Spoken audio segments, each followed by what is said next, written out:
Hey everyone, welcome to Online Help Guide. Today in this video, I am going to show you how you can change your profile picture on tagged application. So without any further ado, let's get started. First of all, simply open your tagged application.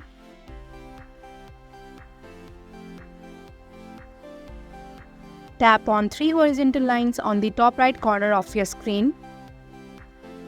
Tap on your profile picture on the top right corner of your screen. Tap on the camera icon on the corner of your profile picture. Here you can either take a new photo, select from photos on tagged, or select from device gallery. Here I am going to select from device gallery. Select any picture you want.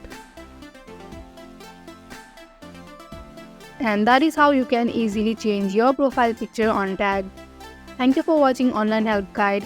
Hope this video was helpful, and if it was, hit the like button and comment down if you have any questions or feedback. Also, if you are new to our channel, subscribe and hit the bell icon so that you do not miss our upcoming videos.